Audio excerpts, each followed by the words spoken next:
Sir election के dates announce हो गए हैं। आपकी पार्टी की तैयारी है, क्योंकि आपकी पार्टी तेलंगाना के बाहर भी चुनाव लड़ रही है कई सूबों में। तो तेलंगाना की डेट्स का 30 नवंबर को है और राजस्थान में 23 नवंबर को है। तो राजस्थान में हमने अपने 3 कैंडिडेट्स का तो अनाउंस कर चुके हैं और तेलंगाना का भी अनकरीब में कर देंगे। और ईसीआई ने जो डेट्स दिए हैं, हमारी पार्टी इस इलेक्शन के लिए शुरू से ही तैयार थी और तैयार है। और हमारी वाहिद पार्टी है जो साल के 12 महीने पिछले 4.5 साल से हम लोग जनता के दरमियान में रहकर काम करते हैं। और मुझे यकीन है कि ख़ास तौर से तेलंगाना में जहाँ पर हमारे एमएलएज हैं और जहाँ पर हम लड़ेंगे, वहाँ की आवाम हमारी काम को, हमारी एक्सेसिबिलिटी को, हमारे अवेलेबिलिटी को, हमारे पार्टी के मेंबर्स की, इसके ऊपर हमारा साथ देगी। और इंशाअल्लाह हमको यकीन है कि एक बहुत बड़ी कामयाबी से अल्लाह हमको हमकिनार करेगा। और हम पूरा ताउन करेंगे कि इलेक्शन पीसफुल हो और सही इलेक्शन स्पिरिट में हो। हमने ये बात जब इलेक्शन कमिश्नर ऑफ इंडिया के तीनों कमिश्नर आए थे, चीफ इलेक्शन कमिश्नर से भी हमने ये कहा था कि हमारी पार्टी की तरफ से पूरा ताउन होगा और हम चाहेंगे कि इलेक्शन फ्री एंड फेयर हो। और हम यही कोशिश करेंगे और हम चुनाव लड़ेंगे, अच्छी तरह से लड़ेंगे। क्या मुद्दे होंगे सर इस चुनावों में? तेलंगाना और राजस्थान में आप कंटेस्ट करने जा रहे हैं, क्या मुद्दे क्या हैं? देखिए, हर प्रदेश में, हर रियासत में मुद्दे मुख्तलिफ ज़रूर हैं और रहेंगे, पर एक मुद्दा ज़रूर है जो तेलंगाना राजस्थान में बड़ा कॉमन है।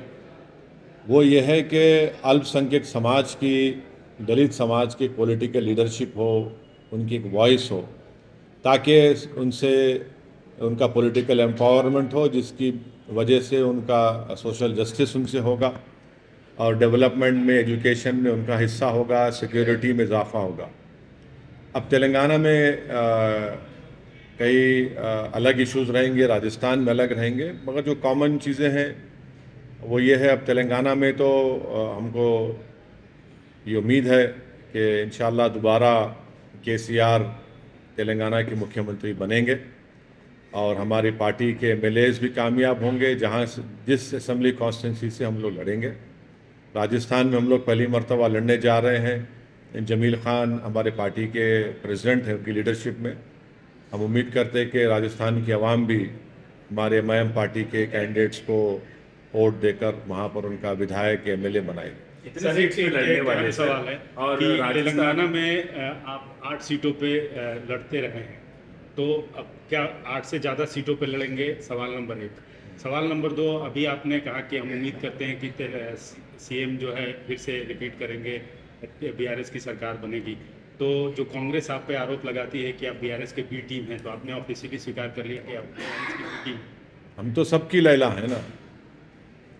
जब 2004 से 2012 तक डॉक्टर मनमोहन सिंह की तायद कर रहे थे, तो इनको जब याद नहीं आया, ये तमाम अपॉर्चुनिस्ट और ये सूडो सेकुलर लोगों को, जब 2008 में कम्युनिस्ट पार्टी के लोग इनका हाथ छोड़ दिए, दामन छोड़ दिए, तो जब असदुद्दीन ओवैसी इनका साथ दिया था, एमआईएम पार्टी ने साथ दिया था न्यूक्लियर डील के वक्त, जबकि किरण कुमार रेड्डी अर्सवाल आंध्र प्रदेश में नो कॉन्फिडेंस मोशन आया तो असेंबली में एमआईएम पार्टी के एमएलए इनका साथ दिए थे। प्रणब मुखर्जी के प्रेसिडेंट का इलेक्शन आया तो किसने कहा था असदुद्दीन ओवैसी को कि जाकर जगनमोहन रेड्डी को जेल में मिलो? नाम बोलूं सबका मैं? अभी रातों की नींद हराम हो जाएंगे अगर पूरे नाम बोलूँगा तो। ये चलता है, ये इनकी ये मुनाफिकत है, जिसको अंग्रेज़ी में तर्जुमा करें तो हिपोक्रेसी है इन लोगों की। इनका ये पॉलिटिकल एरोगेंस है और इनकी इंटेलेक्चुअल डिसऑनेस्टी है इन लोगों की। जो आप 8 सीट पे सवाल किए थे साहब, आप उस पर जवाब दीजिए सर। क्या उससे ज़्यादा आप कितने सीट पे लड़ेंगे? अभी तो आज डेट्स आए मेरे दोस्त, नोटिफिकेशन आएगा और उसके बाद फिर आपका नॉमिनेशन की डेट आएंगी। लास्ट डेट ऑफ नॉमिनेशन इंतजार करिए आप। नहीं सर, आप ही कहते हैं कि एमआईएम 24/7 और 12 महीना काम करती है, तो आप तैयारी तो हाँ, तैयारी है। फैसला कब होगा? जब फैसला लेने का अभी तो टाइम है ना। अभी तो आप देखिए नोटिफिकेशन आएगा तेलंगाना का 3 नवंबर को, फिर लास्ट डेट होगा। हाँ, विड्रॉल नहीं, वो तो विड्रॉल नहीं भाई, नॉमिनेशन का डेट आएगा ना। हाँ, तो करेंगे, जल्दी क्या है आपको, इतनी फिक्र क्या है? फिर भी नहीं, हम तो आपको दो बातें, भाई ने असेंबली में कहा था, नहीं, आपको हम दो अहम बातें तेलंगाना के बारे में बताए हैं। नंबर 1, जहां कहीं से भी MIM पार्टी का कैंडिडेट लड़ेगा, हम तेलंगाना की आवाम से ये अपील कर रहे हैं कि आप MIM पार्टी के कैंडिडेट्स को 30 नवंबर के दिन पतंग के निशान पर बटन दबाकर कामयाब करिए और दोबारा तेलंगाना का मुख्यमंत्री तीसरी मर्तबा के लिए, तेलंगाना की खुशहाली के लिए, तेलंगाना की तरक्की के लिए, तेलंगाना के अमन को बरकरार रखने के लिए, फ़िरका परस्त ताकतों को कमज़ोर करने के लिए, और ये दोगले जो लोग हैं जो RSS से आकर, BJP से आकर, जो जिस तरह लोग कपड़े बदलते हैं उस तरह अपनी आइडियोलॉजी को बदलते हैं, इन लोगों से आप लोग होशियार रहिए। जो पिछले 10 साल से आपने फैसला लिया, उसी फैसले को जारी रखिए ताकि तेलंगाना और ऊंचाइयों पर जा सके। आपका इशारा रेवंत रेड्डी पे था, जो आपने कहा कि KCR met him in Delhi and said, "Please take me to NDA. I will give my CM chair to my son. He wants to meet you as well." अच्छा, That's what Prime why are you not saying that the Prime Minister also said that KCR gave money to Congress in Karnataka? आदि बात नहीं खाना आप लोग, बोले ना, प्रधानमंत्री भी बोले ना। तो अब आप बोलिए सच्चाई क्या है? एक तरफ KCR पैसे भी दे रहा कांग्रेस को, पैसे दिए ना करना।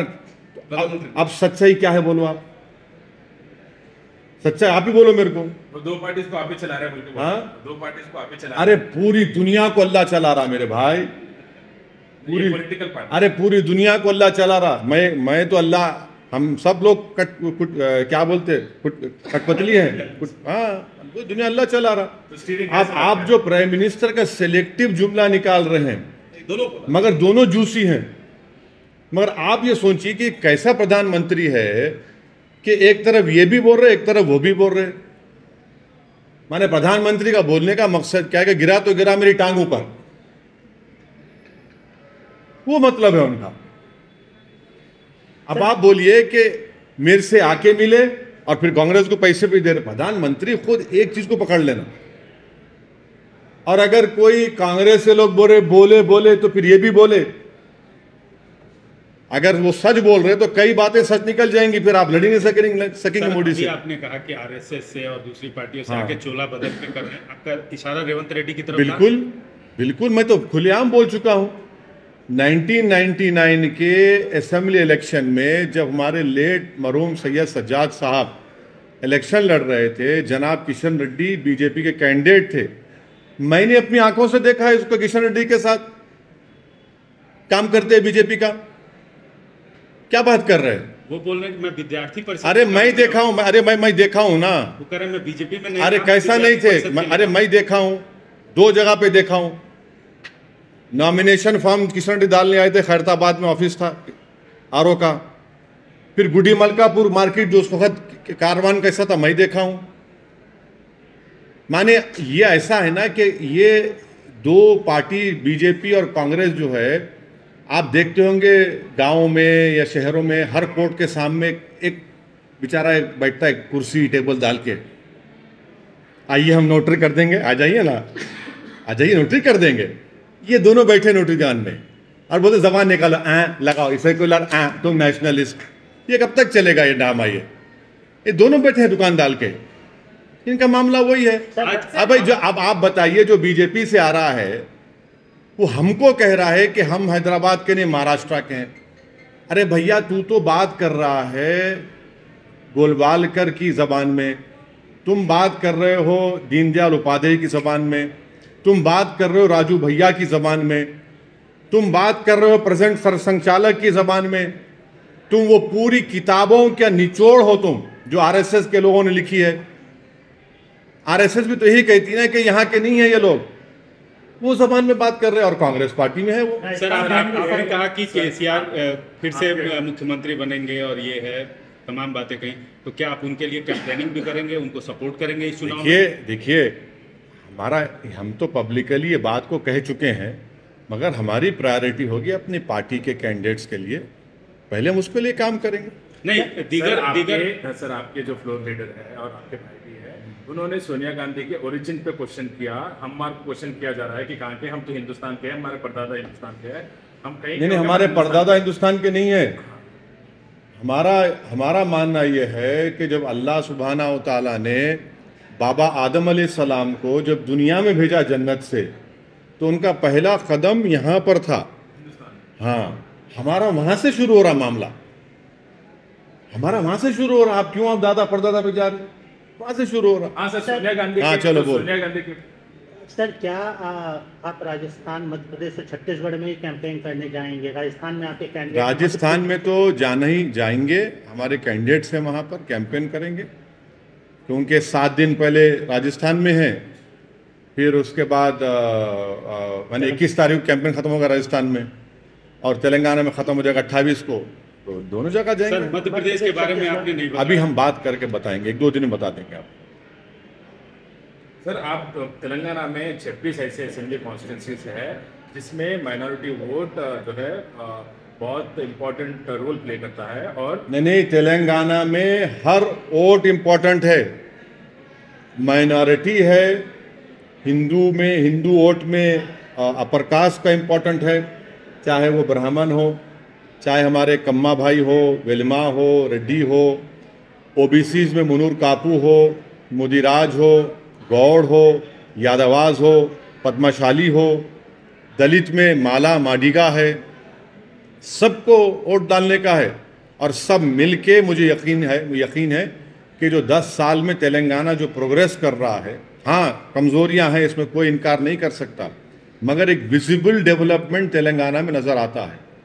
और सबसे बड़ी अहम बात यह है कि एक लैंडलॉक्ड एरिया में हैदराबाद के अतराफ में डेवलपमेंट हो रहा है, और पीसफुल तरीके से। आज आप देखिए कि मुस्लिम समाज आगे आकर कहा कि हम अपनी मीलाद की रैली को 3 दिन बाद कर लेंगे। ये पूरी हमने, बल्कि ना सिर्फ तेलंगाना बल्कि यहाँ के मुसलमानों ने पूरी देश को एक राह दिखाई, और जब ये फैसला यहाँ पर लिया गया, सब जगह पर लोग ऐसा लिए फैसला, ये बहुत बड़ा डेवलपमेंट है। सर, आप पूरी सवाल नहीं सुने। ये जो 26 असेंबली कॉन्स्टिट्यूंसीज है जहाँ पे डिसाइडिंग फैक्टर बोला जाता है, तो मैं आपको क्या कह रहा हूँ, 119 पे इलेक्शन हो रहा, 26 पे नहीं हो रहा। नहीं, आप, मैं समझ गया आप क्या बोलना चाह रहे। ये को सपोर्ट करने नहीं, सुनिए, नहीं, ये अरे आप बोल दिया ना, अभी और क्या बोलूं तुम्हारे 26 पे। मैं तो आप, अरे बाबू, मैं क्या बोला हूँ सुनो, तुम रिवाइंड करके देख लो। सर, कई राज्यों में, राजस्थान खासतौर पे अगर बात करें, जिक्र करें, राजस्थान में उन्होंने बिहार की तर्ज पे कास्ट सेंसस को उन्होंने बोला है कि हम कास्ट सेंसस लेके जाएंगे। MIM पार्टी का आपका क्या रुख है कास्ट सेंसस? हम तो पार्लियामेंट में खड़े होकर देश के प्रधानमंत्री और रूलिंग पार्टी से हमने डिमांड किया कि आप पूरे देश में कास्ट सेंसस कराइए, बल्कि इससे बढ़कर हमने कहा कि आप 50% रिजर्वेशन की लिमिट को ब्रीच करिए, कॉन्स्टिट्यूशनल अमेंडमेंट लाइए। बल्कि इससे ज़्यादा हम ही नहीं कहा पार्लियामेंट में कि वुमेन रिजर्वेशन में OBC वुमेन का हिस्सा मिलना चाहिए, मुस्लिम महिलाओं को हिस्सा मिलना चाहिए, और हम ही थे जिन्होंने हमारे अमेंडमेंट्स पर वोटिंग कराई। कांग्रेस ने तो मोदी जी का साथ दिया। OBC से क्या मोहब्बत है कांग्रेस को? क्या तेलंगाना में भी कास्ट सेंसस? अरे पूरे देश में होना चाहिए, क्यों आप तेलंगाना पर, तो पूरा कंट्री में होना चाहिए, और प्रधानमंत्री को करना चाहिए कास्ट सेंसस। और कांग्रेस पार्टी से हमारा सवाल है कि जब चिदम्बरम ने उसको करवाया था तो रिलीज क्यों नहीं किया? उसको रिलीज कर देना चाहिए था यूपीए की सरकार को, आपने उसको क्यों रिलीज नहीं किया? माने जिम्मेदारी आप पर भी आती है, खाती आप भी हैं। ऐसा क्या अनकंफर्टेबल हो गया आप उस रिपोर्ट में देखकर? वो रिपोर्ट तैयार हो चुकी थी 2014 से पहले OBC का सेंसस की, जिसको मनमोहन सिंह की और कांग्रेस सरकार ने रोक के रखा उसको। राजस्थान सरकार ने, अशोक गहलोत की सरकार ने जो ये कास्ट सेंसस पे डिसीजन लिया, उसको इंडोर्स करते हैं, उसको समर्थन करते हैं, उनको बोलते। अरे अभी क्या है, अभी तो चुनाव सामने है। आप राजस्थान में चुनाव को देखते हुए नजर, अरे आपको पहले करना चाहिए था ना, पहले कर देते आप। राजस्थान में कम से कम कितनी सीटों पे लड़ रहे हैं? 3 तो लड़ रहे हैं, अब बताएंगे। और भी एक और बहुत बड़ा इश्यू है सर, ग्लोबल इश्यू है, पैलेस्टाइन और जो इजराइल के बीच में हो रहा है, उसको आप कैसे देखते हैं? अब देखिए, इसको चुनाव से आप मुद्दा बना रहे हैं, इसको लगता है मुझे। आप नहीं, आप चुनाव का उसको मुद्दा बनाना चाह रहे हैं, आप भी हंस रहे हैं। क्या तो वाकई में मुद्दा है? नहीं, अब आप चुनाव का मुद्दा बना रहे हैं, मगर आप लोगों की जानकारी के लिए, जैसे उर्दू में कहते हैं ना कि आपके हाफिजे को, मेमोरी को ताज़ा करने के लिए कहना चाहूँगा कि आप लोग को चाहिए कि बीजेपी के एक बहुत बड़े नेता जो आज इस दुनिया में नहीं है, जो इस देश के प्रधानमंत्री थे, जिनका वीडियो बड़ा वायरल हो रहा है, उनके भाषण को सुन लीजिए आप। उन्होंने फ़लस्तीन के बारे में क्या कहा था कि अरबों की ज़मीन पर कब्जा कर लिया गया है। और दूसरी बात यह है कि भारत में हमने एक पोस्ट स्टैम्प निकाला था, सॉलिडेरिटी विद पैलेस्टाइन, वो भी आजकल देख रहे हैं आप लोग। हमारी शुरू से पॉलिसी फ़लस्तीनियों की ताईद में रही है। इसमें शिफ्ट आया जब कांग्रेस की सरकार थी, उसमें एक शिफ्ट आया। तो ये एक, और फिर पांचवी बात यह है कि ओस्लो एग्रीमेंट हुआ, और ओस्लो एग्रीमेंट में कहा गया था कि वेस्ट बैंक और गाजा में इंडिपेंडेंट पैलेस्टीनियन कंट्री बनाया जाएगा। 5 साल जाके 30 साल हो गए। तो इसकी जिम्मेदारी ओस्लो एग्रीमेंट की सब पर थी, यूएसए पे थी, यूके पर थी, यूरोपियन नेशंस पर थी। तो 5 साल जाके 30 साल हो गए आज आप। और आपको ये समझना चाहिए कि जो इलीगल सेटलमेंट्स बनाए जा रहे हैं वहाँ पर ओस्लो एकॉर्ड के खिलाफ, जेनीन रेफ्यूजी कैंप में जाकर आप उनको मारा और पीटा जाता है। ये बात दुनिया जानती है कि वहाँ पर मस्जिद अक्सा है, बैतुल मुक़द्दस है। ये सब इम्पॉर्टेंट चीज़ें हैं। आपको दुनिया को ये भी समझना चाहिए कि गाज़ा की जो स्ट्रिप है, आपने तो 16 साल से ब्लॉकेट करके रखा इजराइल ने वहाँ पर उसको। 16 ईयर्स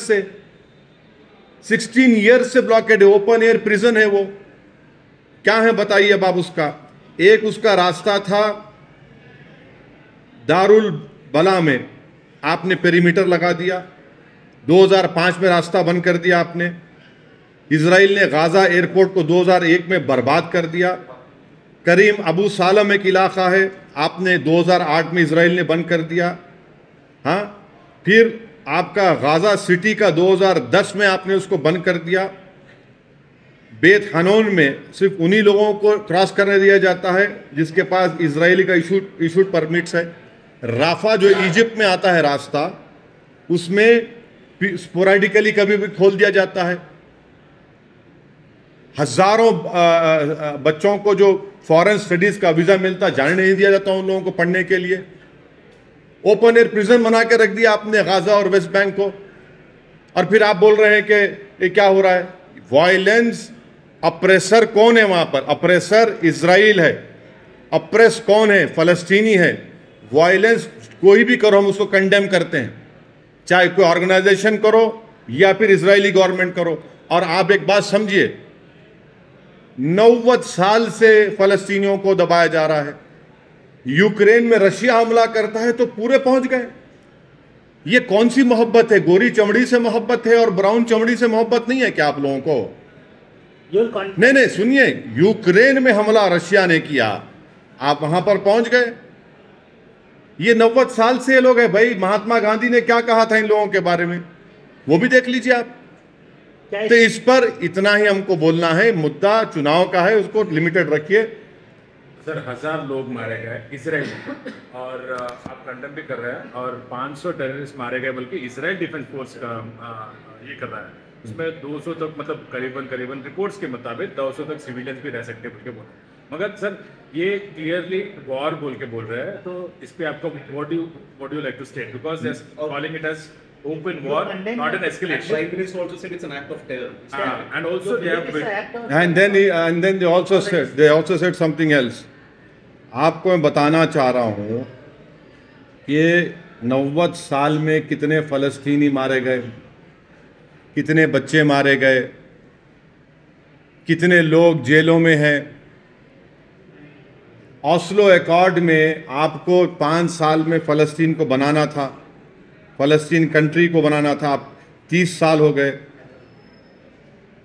ये सब चीज़ें हैं ना, सामने आपके हैं। वायलेंस कोई भी करो हम कंडेम करते उसको। मगर यहां पर जो वायलेंस जो सबसे ज्यादा किया जा रहा है वो तो इजराइल की तरफ से हो रहा है 90 साल से।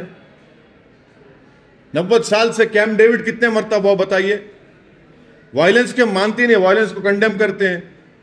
अरे भाई, आप जो गाजा वेस्ट बैंक को आप फलस्तीनी मुल्क क्यों नहीं करार देते आप? और आपको तो कोई जो जो जो उसमें क्या बोलते हैं उसको, कौन सा लाइन बोलते हैं, जो ग्रीन लाइन की बात नहीं हो रही, आप तो ग्रीन लाइन नहीं बोले, वो दूसरे इलाकों में क्यों नहीं कर रहे आप? विड्रॉ कर लेना सर। क्या विड्रॉ करें? आपको मालूम ही नहीं क्या विड्रॉ करें? कुछ विड्रॉ नहीं करे, झूठ। Global powers have failed Palestine, sir. Yes, and it's a deliberate failure. It's a deliberate failure because it is they who were responsible for the implementation of Oslo Accord, and they had given a commitment that within 5 years a new independent Palestinian country will come into existence. 30 years have passed. They remained as mute spectators when Israel entered into those areas and started building settlements. They became blind when the Palestinians were being butchered, when small children were killed and shot in their head. Who's the oppressor over here? From last 80 years, 90 years, issue is going on. So you believe this is resistance against the oppression? Don't try to put words in my mouth. I have stated what I have to say. आप बोल रहे Israel का prime minister बोला कि छोड़ के चले जाओ, कहां जाएंगे? आप तो ओपन एयर जेल बना के रख दिए, 16 साल से ब्लॉकेट करके रख दिए गाजा को पूरा, किधर जाएंगे? ये सुनिए, 1.5 लाख पैलेस्टीनियन अब तक मारे गए, मारे भी गए, इंजर्ड भी हुए। 2008 से उन 1.5 लाख में 33,000 बच्चे थे। अब मारने वालों को टेररिस्ट बोलते क्यों नहीं आप लोग? फिर क्यों नहीं बोलते टेररिस्ट आप? 1.5 लाख या तो कत्ल कर दिए गए या फिर इंजर्ड है, और 2008 से 33,000 बच्चे मारे गए उसमें। अब कौन है टेररिस्ट में बताओ आप? आपका जो गाजा में है, आप गाजा के बाहर फैमिली विजिट नहीं कर सकते, अपना घर नहीं बना सकते, नौकरी नहीं मिलती, आप पानी में मच्छी नहीं पकड़ सकते, आप ट्रेड नहीं कर सकते गाजा के बाहर, आप निकल नहीं सकते। अगर आप सिविलियन को मारेंगे और तो वही ऑर्गेनाइजेशन को मजबूत कर रहे हैं आप। वायलेंस के हम कंडेम करते, वायलेंस नहीं होना चाहिए, मगर ये हकीकत को कौन बयान करेगा, कौन एक्सेप्ट करेगा? यूक्रेन में जो कुछ हो रहा है, तमाम बड़े बड़े ममालिक सुपर पावर एकदम अपने मॉरल्स को दिखाते हैं। भाई ये 90 साल का मसला नहीं है क्या? क्या यूनाइटेड किंगडम ने क्रिएट नहीं किया इसको? आप बताइए, इन चीजों को देखिए। सर 1000 टन बॉम्ब अभी तक गिराया गया है और 2000 म्यूनिशंस भी वहां पे गिराया गया है, और वो इजराइल डिफेंस फोर्स कह रहा है कि हम पीछे नहीं हटेंगे, हम डिफेंड करेंगे। हाँ नहीं, आप 90 साल से तो आप मार रहे हैं ना फलस्तीनियों को। 1.5 लाख फलस्तीनियों को आपने या तो जान से मार दिया उनको, या इंजर्ड किया। 2008 से 33,000 फलस्तीनी बच्चों को आपने उनकी जान ले ली। उसका क्या बोलेंगे आप? क्या बोलेंगे उसको? सर वायलेंस को हम कंडेम कर रहे हैं, ट्रैकर नहीं चलाना, समझे ना, ओएसी के नाम से।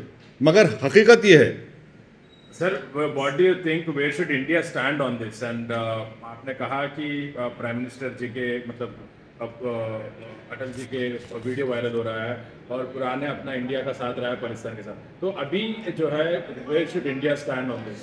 India should stand with the oppressed, who have been oppressed from, and this is our policy also. 80-90 साल से उन लोगों को आप अप्रेस कर रहे हैं।